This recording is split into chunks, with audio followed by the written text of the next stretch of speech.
வணக்கம் நண்பர்களே. UPSC civil services mains examination answer writing இதை பற்றி தான் நம்ம இந்த வீடியோவில் பார்க்க போகிறோம். நிறைய பேர் இதை பற்றி வீடியோ போடுங்கன்னு கேட்டிருந்தாங்க. நானுமே ரொம்ப நாள் முன்னாடி போகணும்னு நினச்சேன், எனக்கு நேரம் இல்லை. சரி, இந்த வீடியோவில் இதை நம்ம டிஸ்கஸ் பண்ணிடுவோம். இதை பார்க்குறதுக்கு முன்னாடி இந்த ஆன்சர் ரைட்டிங் எப்படி எழுதணுன்றதை பார்க்குறதுக்கு முன்னாடி ஒரு சில விஷயங்கள் நான் உங்களோட ஷேர் பண்ணணும்னு நினைக்கிறேன். காரணம் என்னென்னா, இன்றைக்கி 95% மாணவர்களுக்கு ஒரு தெளிவு இல்லாமல் இருக்குது, தப்பான பாதையில் போயிட்டு இருக்காங்க. நிறைய மிஸ்கன்செப்ஷன்ஸ், மித்ஸ் எல்லாம் இருக்குது. இன்டர்நெட்டில் நிறைய விஷயத்த நான் பார்க்குறேன், நான் படிக்கிறேன்னு சொல்லி தப்பான பாதையில் போயிடுறாங்க. அதனால் முதல்ல இந்த தெளிவு நமக்கு தேவை. அதுக்கப்புறம் நம்ம ஆன்சர் ரைட்டிங்குள்ளே போகலாம். முதல்ல உங்கள் எல்லாருக்குமே மெயின்ஸ் எக்ஸாமினேஷன் என்ன அப்படிங்கிற ஐடியா இருக்கணும். ப்ரிலிமினரி எக்ஸாமினேஷனுக்கு நம்ம நிறைய விஷயத்த மனப்பாடம் பண்ணியிருப்போம். நிறைய ஃபேக்ட்ஸ் அண்ட் ஃபிகர்ஸ், நம்பர்ஸ் எல்லாம் மனப்பாடம் பண்ணுவோம், ஸ்கீம் எல்லாம் நிறைய மனப்பாடம் பண்ணுவோம். ஆனால் மெயின்ஸை பொறுத்த வரைக்கும் இந்த மனப்பாடத்தை தாண்டி நம்மளுடைய அறிவை தான் யூபிஎஸ்சி செக் பண்ணுவாங்க. நம்மளுடைய இன்டெப்த் நாலேஜ், கான்செப்ஷுவல் அண்டர்ஸ்டாண்டிங், உட்கருத்தை நம்ம எப்படி புரிஞ்சுக்கிறோம், அதை வச்சு நம்ம எப்படி சிந்திக்கிறோம், நம்முடைய சொந்த கருத்துக்களை நம்ம எப்படி சொல்கிறோம், அதுதான் அவங்க மெயினாக பார்ப்பாங்க. அப்போது in depth knowledge, conceptual understanding, analytical thinking, அவர் இன்னோவேட்டிவ் சொல்யூஷன்ஸ், இது எல்லாத்துலேயுமே நம்ம ஸ்ட்ராங்காக இருக்கணும். மெயின்ஸ் எக்ஸாமை பொறுத்த வரைக்கும் இதில் பெருசாக சப்ஜெக்ட் ஸ்பெஷலைசேஷனோ இல்லை நம்ம எக்ஸ்பர்ட்டாக இருக்கணுன்ற அவசியமெல்லாம் கிடையாது. நல்ல ஜென்ரல் நாலேஜ் இருக்குது, நல்ல அந்த ஆராய்ந்து பார்க்கக்கூடிய தன்மை, திறன் இருந்தாலே நம்ம இதில் நிறைய மார்க் எடுத்துடலாம். அதே போல் இன்னொரு கேள்வி என்ன அப்படின்னு பார்த்தீங்கன்னா, நிறைய பேர் என்கிட்ட கேட்பாங்க, நான் நிறைய எழுதின மார்க் வரல அப்படின்னு சொல்லுவாங்க. காரணம் என்ன? நிறைய பேர் பண்ணுறது தப்பு. அவங்க என்னெல்லாம் படிச்சிருக்காங்களோ, மனப்பாடம் பண்ணியிருக்காங்களோ, அதெல்லாம் மெயின்ஸ் எக்ஸாமில் எழுதணும்னு பார்ப்பாங்க. அப்படி எழுதுனா மார்க் வராது. நான் நிறைய பேர் பார்த்துருக்கேன், வருஷம் ஃபுல்லாக நிறைய படிச்சிருப்பாங்க, கடைசியில் 58 மார்க் 62 மார்க் வந்திருக்கும். ஆனால் அந்தளவுக்கு நேரத்தை ஒதுக்காமல் அளவாக படித்தவர் 100 மார்க் மேலே எடுத்துருப்பார். காரணம் என்னென்னா, நான் சொன்னது தான், மெயின்ஸ் எக்ஸாமினேஷனுக்கு குவாலிட்டி தான் தேவை. அந்த நாலேஜ் தான் உள்ளே நம்ம கொண்டு வரணும். நம்ம மனப்பாடம் பண்ணதெல்லாம் எழுதுனா மார்க் வராது. யூபிஎஸ்சியோட கேள்விக்கு பதில் எழுதணும். நமக்கு தெரிஞ்சதெல்லாம் அங்கே காட்டக்கூடாது. நம்மளோட இன்டெலிஜென்ஸை எடுத்துகிட்டு வரக்கூடிய ஒரு இடம் அது கிடையாது, எக்ஸாமினேஷன்ஸ் ஹால் கிடையாது. யூபிஎஸ்சிக்கான கேள்விக்கு தெளிவான ரெலவெண்ட்டான ஆன்சர் எழுதுனா நம்ம ஐஏஎஸ் ஆகிடலாம். இதை மட்டும் நீங்கள் மைண்டில் வச்சுட்டாலே போதும், நீங்கள் கண்டிப்பாக ஐஏஎஸ் ஆகிடுவீங்க. அதே போல் இன்னொரு கேள்வி நிறைய பேர் கேட்குறது, நான் தமிழ் மீடியமில் படித்தேன், நான் இங்கிலீஷில் எழுதலாமா வேண்டாமா? நான் எல்லா தமிழ் மீடியம் ஸ்டூடெண்ட்ஸுமே நான் சொல்கிறேன், தமிழ் மீடியம் படித்தவங்க நார்த் இந்தியாவில் இருக்க இங்கிலீஷ் மீடியம் ஸ்டூடெண்ட்ஸை விட இங்கே இருக்கவங்க ஸ்ட்ராங்காக தான் இருப்பீங்க. ஐஏஎஸ் எக்ஸாம், மெயின்ஸ் எக்ஸாமினேஷனில் ரொம்ப ஸ்டைலிஷாலாம் இங்கிலீஷ் எழுத வேண்டிய அவசியம் கிடையாது. வொக்காபுலரி பயங்கரமாக வார்த்தைகளை போகணும்னு அவசியமே கிடையாது. நிறைய பேர் இந்த ரூமர்ஸை ஸ்ப்ரெட் பண்ணிட்டு வராங்க, இது உண்மையே கிடையாது. எனக்கு நிறைய கேண்டிடேட்ஸை நான் பார்த்துருக்கேன். இங்கிலீஷ் நாலேஜ் ரொம்ப பயங்கரமாலாம் இருக்காது, சிம்பிளான இங்கிலீஷ் தான் எழுதுவாங்க, நல்ல மார்க் வாங்கியிருக்காங்க. எல்லா பேப்பர்ஸ்லையுமே ஐஏஎஸ் ஐபிஎஸ்ல அவங்க சர்வீஸ் வாங்கியிருக்காங்க. ஒரு 4 வார்த்தையாக வச்சு வாக்கியத்தை அமைச்சு நீங்கள் எழுதினாலே போதும், நல்ல மார்க் வரும். அதனால் தயவுசெய்து இந்த மாதிரி தவறான ரூமர்ஸை கேட்டு நீங்கள் இங்கிலீஷில் எழுதாமல் போகாதீங்க. ஒருவேளை இங்கிலீஷ் உங்களுக்கு சுத்தமாக எழுத முடியல அப்படின்ற பட்சத்தில் மட்டுமே நீங்கள் தமிழில் எழுதுங்க. அதனால் முதல்ல இங்கிலீஷ் ஆப்ஷனை நீங்கள் யூஸ் பண்ண பாருங்கள். அதே போல் இந்த மெயின்ஸ் எக்ஸாமினேஷனை எடுத்துட்டிங்கன்னா, மெட்டீரியல், இந்த ரிசோர்ஸ் மெட்டீரியல், புக் எல்லாமே மெயினாக இங்கிலீஷில் தான் இருக்கும். அப்போ இங்கிலீஷில் படித்து நீங்கள் இங்கிலீஷில் எழுதுறது கொஞ்சம் ஈஸியாக இருக்கும். அன்ஃபார்ச்சுனேட்டாக இப்போதைக்கு மற்ற லாங்குவேஜஸில் இங்கிலீஷ், அதாவது ஹிந்தி இல்லாமல் மற்ற லாங்குவேஜஸ்லாம் அந்தளவுக்கு மெட்டீரியல் இல்லை இந்தியா ஃபுல்லாகவே. அதனால் இங்கிலீஷ் மீடியமில் ரிசோர்ஸ் இருக்கிறதுனால நீங்கள் படித்து இங்கிலீஷில் எழுதுறது கொஞ்சம் பெட்டராக இருக்கும். இன்னொரு பெரிய அட்வான்டேஜ் என்னென்னா, அந்த சயின்ஸ் சப்ஜெக்ட்ஸ், என்விரான்மெண்ட், ஜியோகிரஃபிலாம் டைரெக்டாக அந்த கீவேர்டு தான் நீங்கள் எழுதுவீங்க. அப்போ இங்கிலீஷில் எழுதுறது பெட்டராக இருக்கும். அது இல்லாமல் நீங்கள் தமிழில் எழுதும்போது நிறைய வார்த்தைகள் வச்சு எழுதுகிற மாதிரி இருக்கும். இங்கிலீஷ் எழுதினா குறைந்த வார்த்தைகளை ஈஸியாக நீங்கள் சொல்ல வரதை சொல்லிடலாம். அப்போ இது ஒரு பெரிய அட்வான்டேஜ் இங்கிலீஷில் எழுதுறதில்ல. இதை நீங்கள் மைண்டில் வைங்க. மெயின்ஸ் எக்ஸாமினேஷனில் இன்னொரு விஷயம் நிறைய பேர் கேட்குறது என்னென்னா, டெக்கரேஷன்லாம் நிறையா பண்ணுவா, இந்த வார்த்தைகளெல்லாம் அழகாக எழுதுவா, ஹேண்ட் ரைட்டிங் பெட்டர் பண்ணுவா, ஸ்கெட்ச் பெனில் மார்க் பண்ணுவா, நிறைய வரையவான்னு கேட்பாங்க. இதனால் ஒரு வேளை மார்க் வருமோ? ஒரு டாப்பர் சொன்னார், அவர் 150 மார்க் வந்துச்சு, அவர் இந்த மாதிரிலாம் டெக்கரேஷன் பண்ணார், அப்போ நானும் பண்ணுவான்னு கேட்பாங்க. முதல்ல கண்டென்ட் இருக்கணும், உள்ள கேள்விக்கான பதில் இருக்கணும், குவாலிட்டியாக இருக்கணும், நிறைய பாயிண்ட்ஸ் நீங்கள் எழுதிருக்கணும். இதுக்கு தான் மார்க் தருவாங்க. இதெல்லாம் மீறி தான் உங்களுடைய ப்ரெசன்டேஷன் எப்படி அழகாக நீங்கள் எழுதிருக்கீங்க அப்படின்றத பார்ப்பாங்க. அந்த அழகு கூட ஸ்கெட்ச் பெனில் வரைகிறது, மார்க் பண்ணுறதுலாம் கிடையாது. எந்த மாதிரி பாயிண்ட்ஸை நீங்கள் ஃப்ளோவை மெயின்டைன் பண்ணியிருக்கீங்க, எந்த ஒரு எக்ஸ்பிரஸ் பண்ணியிருக்கீங்க, அதை தான் பார்ப்பாங்க. நானே மெயின்ஸ் எக்ஸாமினேஷனில் மேக்ஸிமம் மார்க் நான் எடுத்திருக்கேன். நான் பெருசாக அண்டர்லைன்லாம் பண்ண மாட்டேன், ஸ்கெட்ச் பென்லாம் யூஸ் பண்ண மாட்டேன், சிம்பிளாக பேனாவில் தான் அண்டர்லைன் பண்ணுவேன். எனக்கு பார்த்தீங்கன்னா டாப்பருக்கு வரக்கூடிய மார்க் ஈக்குவலாக எனக்கு ஜிஎஸ் மெயின்ஸ்க்கு எனக்கு வரும். அதனால் இந்த டெக்கரேஷனில் மார்க் வந்துடும் அப்படின்றதெல்லாம் போய் இதெல்லாம் நீங்கள் நம்ப வேண்டாம். கண்டென்ட் இருக்கணும். கண்டென்ட் இல்லாமல் டெக்கரேஷன்லாம் நீங்கள் பண்ணிங்கன்னா அதில் எந்த விதமான யூஸும் இருக்காது. இன்னொரு கேள்வி, ஃபஸ்ட் ரேங்க் எடுத்தவர் புல்லட் பாயிண்ட் போட்டு எழுதினார், இல்லை நம்பரிங் போட்டு எழுதினார், அதனால தான் ஃபஸ்ட் ரேங்க் எடுத்துட்டாரு, ஒரு பேப்பரில் 120 மார்க் மேலே எடுத்திருக்காரு அப்படின்னு சில பேர் சொல்லுவாங்க. இதுவும் உண்மை கிடையாது. கேள்விக்கு ஏற்ற மாதிரி தான் நீங்கள் ஆன்சரை ஸ்ட்ரக்சர் பண்ணணும். கிரிட்டிக்கலி அனலைஸ், டிஸ்கஸ் அப்படின்லாம் கேட்டாங்கன்னா பேராகிராஃபாக ஸ்டான்ஸாவாக வச்சு நீங்கள் எழுதிடலாம், சப்ஹெட்டிங் வச்சு எழுதலாம். ஒருவேளை கேள்வியே டைரெக்டாக இருக்குது, உதாரணத்துக்கு லிஸ்ட் அவுட் த அட்வான்டேஜஸ்ன்னு கேட்டிங்கன்னா, அப்படின்னு கேள்வி வந்துச்சுன்னா 1 2 3 போட்டு எழுதலாம், அட்வான்டேஜஸ் எழுதிடலாம். இந்த மாதிரி நீங்கள் எழுதலாம். What are the features of some act அப்படின்னு கேட்டாங்கன்னா அந்த ஆக்டோட ஃபீச்சர்ஸ் எல்லாம் நீங்கள் வந்து புல்லட் பாயிண்ட்ஸ் வச்சு நம்பர் போட்டு எழுதிடலாம். ஆனால் கேள்வியை வச்சு தான் நீங்கள் அந்த ஸ்ட்ரக்சர் பண்ணணும். ஸ்ட்ரிக்டாக இப்படி தான் ஸ்ட்ரக்சர் பண்ணணும்னு அவசியம் கிடையாது. அப்போ 150 மார்க் வாங்கியிருக்காருன்னா உள்ள கண்டென்ட் இருக்குது, நல்லா எழுதியிருக்காரு, கண்டென்ட்டுக்காக மார்க் போட்டிருக்காங்க, அதில் அவர் ஒரு வேளை புல்லட் பாயிண்ட் வச்சு எழுதிருக்கலாம். புல்லட் பாயிண்ட் வந்துட்டு வச்சதுனால அவர் அந்த அளவுக்கு மார்க் எடுக்கலைன்றது தான் உண்மை. அதனால் இந்த தயவுசெய்து இந்த மித்ஸு, இந்த ரூமர்ஸை வச்செல்லாம் போகாதீங்க. ஆனால் இன்றைக்கி 90% கேண்டிடேட்ஸ் இது தான் பண்ணுறாங்க. படிக்கிறத விட்டுட்டு பெரும்பாலான நேரத்தை இன்டர்நெட்டில் யாராவது இந்த மாதிரி மேஜிக் மாதிரி சொல்லிவிடுவாங்களா, ஷார்ட்கட் சொல்லி கொடுத்துருவாங்கன்னா தவறான சிந்தனையில் போகிறாங்க. அந்த காலத்தில் இருந்த மாதிரி தான் ஐஏஎஸ் எக்ஸாமினேஷன் இப்பயும் இருக்குது. செய்கிறத செஞ்சால் போதும், நல்லா படிக்கணும், ப்ராக்டிஸ் பண்ணணும், எழுதி பார்க்கணும், ஐஏஎஸ் ஆகிட்டு போயிட்டே இருக்கணும். ஆனால் அதை 90% செய்ய மாட்டுறாங்க. தவறான சிந்தனை இதில் வந்து அவங்க வந்து போயிட்டுருக்காங்க. இது ஆபத்தானது. மெயின்ஸ் எக்ஸாமினேஷனை மாஸ்டர் பண்ணுறதுக்கு ஒரு முக்கியமான விஷயத்தை நீங்கள் எல்லாருமே செய்யணும். ப்ரீவியஸ் இயர் கொஷின் பேப்பர் இருக்கு இல்லையா, அதுக்கு முன்னாடி வருஷம் ஒரு கடந்த 5-6 வருஷத்துக்கான கொஷின் பேப்பர் எடுத்து நீங்கள் ஃப்ரீ டைமில் அதை பார்த்து புரிஞ்சுக்கோங்க. உடனே அதுக்கு ஆன்சர் எழுதணும் சாதிச்சுன்னு நினைக்காதீங்க. தயவுசெய்து அந்த கொஷினை எடுத்து பார்த்து புரிஞ்சுக்கணும். GS1, GS2, GS3, GS4 இதில் எப்படி வெவ்வேறு கேள்விகளை கேட்குறாங்க, எப்படிலாம் வருது அப்படின்றத புரிஞ்சுக்கோங்க. அந்த கேள்விக்கான அர்த்தத்தை புரிஞ்சுக்கோங்க. நான் சொன்னது செஞ்சாலே நீங்கள் ஐஏஎஸ் ஆகிடலாம். நான் சொல்லுவேன், ஆனால் 99 பேர் செய்கிறதில்ல. கேள்வியை எடுத்து கேள்விக்கான அர்த்தத்தை புரிஞ்சுக்கோங்க. நான் மறுபடியும் சொல்கிறேன், நான் சொன்னது செஞ்சால் 100% நீங்கள் செலக்ட் ஆகலாம். இதை முதல்ல நீங்கள் செய்யணும். கேள்வியை புரிஞ்சுக்கணும். உதாரணத்துக்கு தேர்ட் பேப்பர் எடுக்கிறீங்கன்னா இன்டர்னல் செக்யூரிட்டி பற்றி வருது.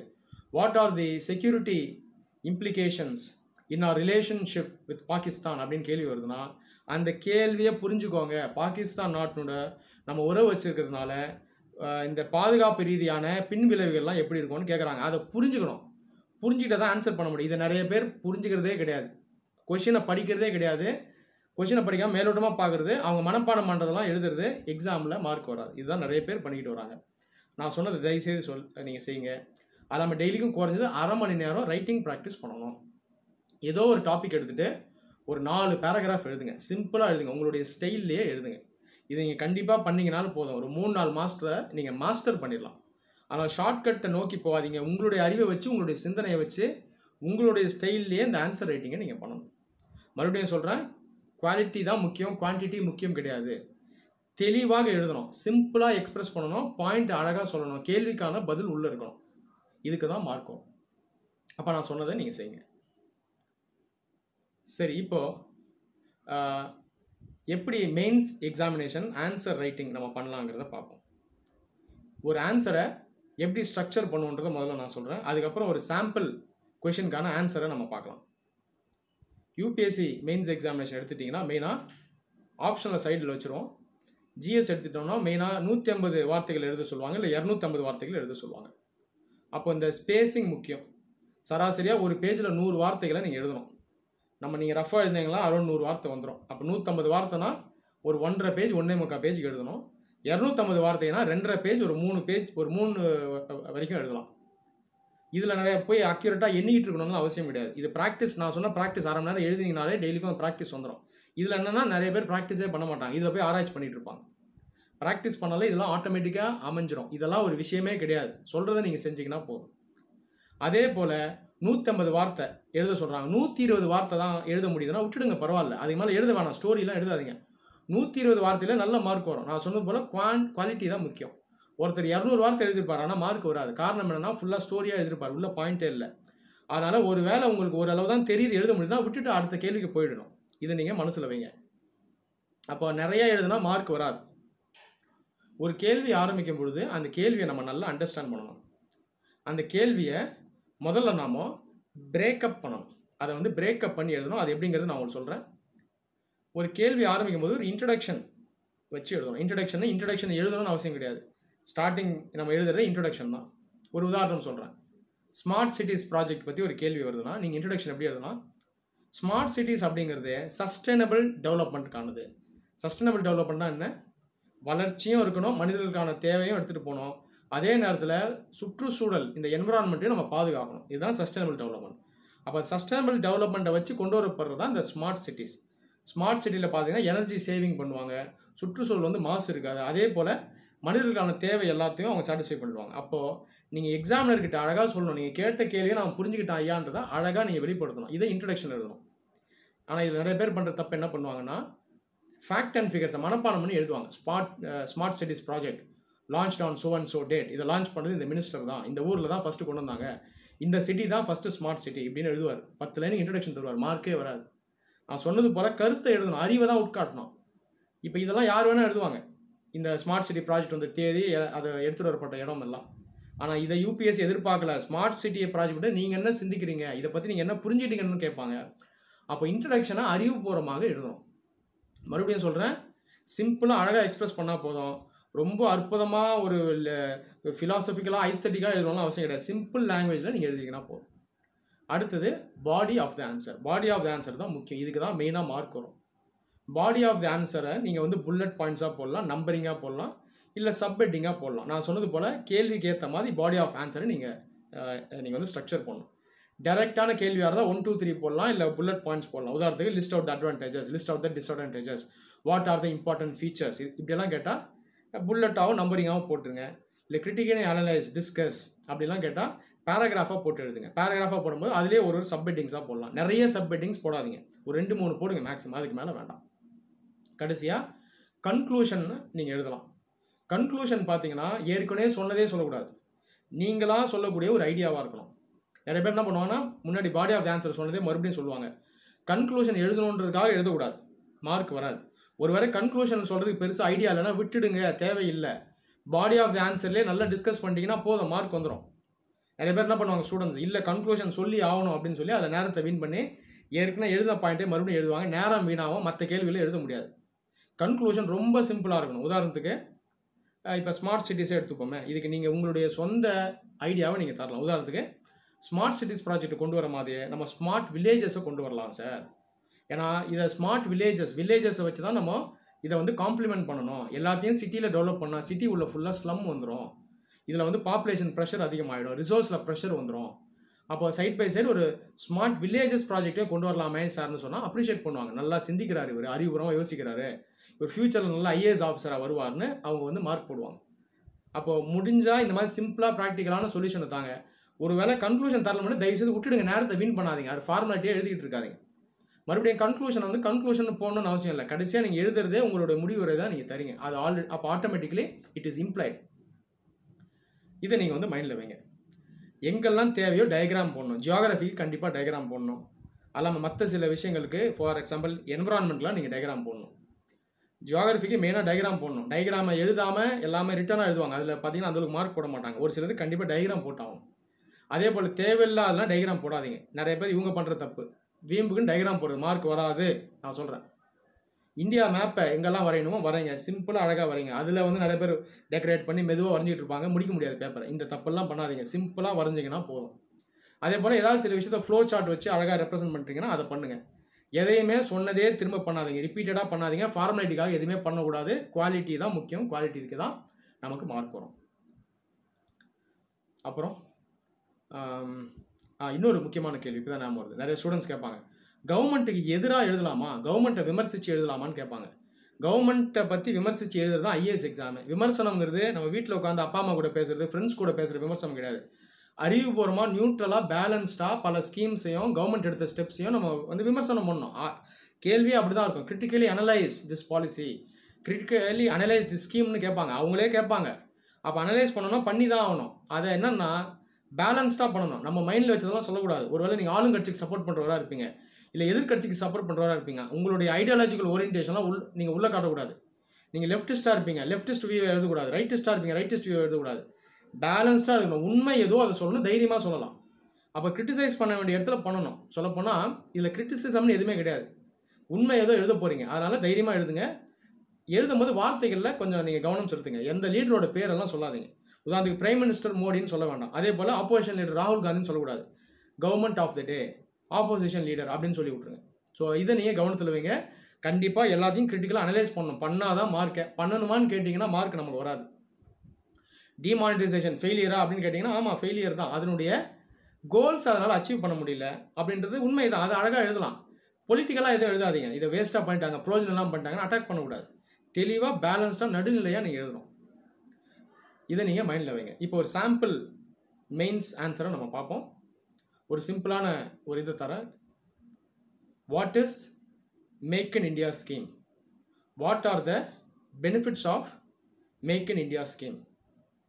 What are the challenges in implementing make in India scheme? இதுதான் கேள்வி. 250 வார்த்தைக்கு எழுதணும். இந்த மாதிரி கேள்வி வரும்போது அதை பிரேக் பண்ணும். யூபிஎஸ்சி அழகாக பிரேக் பண்ணி கொடுத்துட்டாங்க பாருங்கள். What is make in India? Make in India ஸ்கீம்ங்கிறது என்ன? What are the benefits? இதனுடைய நன்மைகள் என்ன, லாபம் என்ன? What are the challenges? இதில் இம்ப்ளிமெண்ட் பண்ணி சக்ஸஸ் ஆக்கிறதுல என்னென்ன சவால்கள் இருக்குன்னு கேட்குறாங்க. அப்போ அவங்களே அழகாக டிவைட் பண்ணி கொடுத்துட்டாங்க. உங்களுக்கு வேலையே இல்லை. ஒரு காலத்தில் கேள்வி இந்த மாதிரி வராது. இப்போ சிம்பிளாக ஆக்கியிருக்காங்க. மாணவர்கள் தான் அதை யூஸ் பண்ணுறதில்ல. அப்போ introduction make in India scheme அப்படிங்கிறது என்னன்றது எழுதுங்க.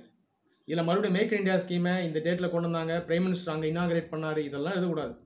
தெளிவாக மேக் இன் இந்தியா ஸ்கீம்ங்கிறது எதுன்னு எழுதணும். மேக் இன் இந்தியா ஸ்கீம்ங்கிறது உற்பத்தி அதிகப்படுத்துறதுக்காக, மேனுஃபேக்சரிங் செக்டரை இம்ப்ரூவ் பண்ணுறதுக்காக. ஒரு காலத்தில் மேனுஃபேக்சரிங் செக்டர் ஜிடிபி கான்ட்ரிபியூஷன் 16% தான் இருந்தது. இது 25%க்கு மாற்றணும். காரணம் என்னென்னா இந்தியாவுடைய மேனுஃபேக்சரிங் செக்டர் மற்ற நாடுகளை போல் ஸ்ட்ராங்காக இல்லை. அமெரிக்கா போல், ஜெர்மனி போல், ஜப்பான் போல் இல்லை. இதெல்லாம் பாயிண்ட்டாக எழுதணும். புரியுதுங்களா? அப்போ இதுக்காக தான் மேக் இன் இந்தியா ஸ்கீமை நம்ம கொண்டு வந்திருக்கோம் அப்படின்றத நீங்கள் எக்ஸ்பிரஸ் பண்ணணும். நான் வந்து புரிஞ்சுக்கிட்டு சார், நான் உணர்ந்துட்டேன்றதை நீங்கள் காட்டணும் எக்ஸாமினருக்கு. இப்போ பாடி ஆஃப் ஆன்சருக்குள்ளே வாங்க. பாடி ஆஃப் ஆன்சருங்கிறது என்ன? 2 விஷயத்தை கேட்குறாங்க. ஒன்று பெனிஃபிட் கேட்குறாங்க, இன்னொரு சேலஞ்சஸ் கேட்குறாங்க. அப்போ இது அழகாக அவங்களே பிரேக் பண்ணி கொடுத்துட்டாங்க. முதல்ல அட்வான்டேஜ் எழுதுங்க. அதை என்னென்ன பெனிஃபிட்ஸ், என்னென்ன நன்மைகள்னு எழுதணும். அடுத்தது என்னென்ன சேலஞ்சஸ்ன்னு எழுதணும். இதில் என்னென்ன நன்மைகள் இருக்கும் எழுதுங்க. வேலை வாய்ப்பு அதிகமாக உருவாக்கி தரப்படும், இந்தியாவோட ஜிடிபி வளரும், பெர் கேபிட்டா இன்கம் வளரும், இதனால் அக்ரிகல்ச்சரை நம்ம டெவலப் பண்ணலாம், small scale industries, medium scale இண்டஸ்ட்ரீஸை டெவலப் பண்ணலாம், எக்ஸ்போர்ட்டை நம்ம அதிகம் பண்ணலாம், நம்மளுடைய மேனுஃபேக்சரிங் குவாலிட்டியை நம்ம இம்ப்ரூவ் பண்ணலாம், வேர்ல்டு கிளாஸ் லெவலுக்கு நம்மளுடைய ப்ராடக்ட்ஸை கொண்டு போகலாம், காம்படிஷனை அதிகம் எடுத்துகிட்டு வரலாம், ஃபாரின் டைரக்ட் இன்வெஸ்ட்மெண்ட் எஃப்டிஐயை அதிகம் கொண்டு வரலாம். அதே போல் நான் எப்பயுமே சொல்லுவேன், வல்னரபிள் செக்ஷன்ஸாக மைண்டில் வைக்கணும். யாரெல்லாம் பேக்வர்ட் செக்ஷன்ஸோ அவங்களாம் கொண்டு வரணும். விமனை பற்றி எழுதணும். விமனுக்கு எம்ப்ளாய்மெண்ட் தரலாம். ரூரல் யூத், கிராமத்தில் இருக்க மாணவர், அங்கே இருக்க இளைஞர்களுக்கு வேலைவாய்ப்பு தரலாம். அன்ஸ்கில்டு யூத்துக்கு வேலைவாய்ப்பு தரலாம். கிராமப்புறங்களை முன்னேற்றலாம். இதெல்லாம் நன்மைகளாக எழுதணும். இதில் நம்ம படித்த ஸ்கீமெல்லாம் மனப்பாடம் பண்ணி உள்ளே இறக்கக்கூடாது. தேவைப்பட்டால் இல்லஸ்ட்ரேட் பண்ணணும். சம்மந்தப்பட்ட ஸ்கீமை கொண்டு வரணும். உதாரணத்துக்கு இந்தியாவில் டெமோகிராஃபிக் டிவிடெண்ட்டை யூஸ் பண்ணலாம். இளைஞர்களுடைய மக்கள் தொகை அதிகம், இவங்களெல்லாம் எஜுகேட் பண்ணி ஸ்கில் பண்ணி மேக் இன் இந்தியா ஸ்கீமுக்காக யூஸ் பண்ணலான்னு எழுதால் நல்ல மார்க் வரும். ஸ்கில் இந்தியா ப்ரோக்ராமை இதுக்காக யூஸ் பண்ணலான்னு கொண்டு வரணும். அதை இல்லஸ்ட்ரேட் பண்ணி எழுதணும். ஸ்கீமெல்லாம் ஃபுல்லாக ரொப்பனா மார்க் வராது. இதை நீங்கள் மைண்டில் வைக்கணும். நான் சொன்ன போல் ஃபேக்ட் அண்ட் ஃபிகர்லாம் ரொப்பக்கூடாது. ஏதாவது வந்து ஒரு 2 ஃபேக்ட் அண்ட் ஃபிகர்ஸை இல்லஸ்ட்ரேட் பண்ணுறது கொண்டு வரணும். இல்லஸ்ட்ரேட்டுங்கிறது நீங்கள் சொல்கிற விஷயத்தை நியாயப்படுத்துறது, அதை ரிஃப்ளெக்ட் பண்ணுறது, அதான் இல்லஸ்ட்ரேட் பண்ணுறது. அப்போ தேவைப்பட்ட இடத்துல லேட்டஸ்டான ஸ்கீம் எதாக இருந்தால் அது இந்த சம்மந்தப்பட்ட ஸ்கீமை கொண்டு வரணும். அடுத்தது சேலஞ்சஸ். மெயின் சேலஞ்ச் என்னங்க மேக் இன் இந்தியா ஸ்கீமுக்கு? மேக் இன் இந்தியா பண்ணணும்னா இந்தியா மேனுஃபேக்சர் பண்ணணுமா? அதுக்கான எஜுகேஷன் இருக்கா, ஸ்கில் இருக்கா? இது ஒரு மிகப்பெரிய சேலஞ்ச். அதை எழுதுங்க. இன்வெஸ்ட்மெண்ட் இருக்கா, கவர்மெண்ட் கிட்ட அந்த அளவுக்கு இருக்கா, ஃபண்ட் இருக்கா, இல்லை, அதை சேலஞ்சாக எழுதுங்க. சரி, ப்ரைவேட் செக்டர் எடுத்துகிட்டு வருமா இந்த அளவுக்கு இன்வெஸ்ட்மெண்ட்டாக? அதுவும் ஒரு சேலஞ்சு தான், அதையும் எழுதுங்க. இதெல்லாமே சேலஞ்சு. ஃபாரின் டைரக்ட் இன்வெஸ்ட்மெண்ட் அதிகம் தேவை, இண்டஸ்ட்ரிக்கும் அகாடமிக் செக்டர் நடுவில் கோஆப்ரேஷன் தேவை, இதெல்லாம் எழுதுங்க. இண்டிவிஜுவல்ஸ் கிட்ட இருந்தும் கோஆப்ரேஷன் தேவை. மற்ற டெவலப்பிங் கண்ட்ரிஸ் கூட நம்ம நல்ல உறவு வைக்கணும்.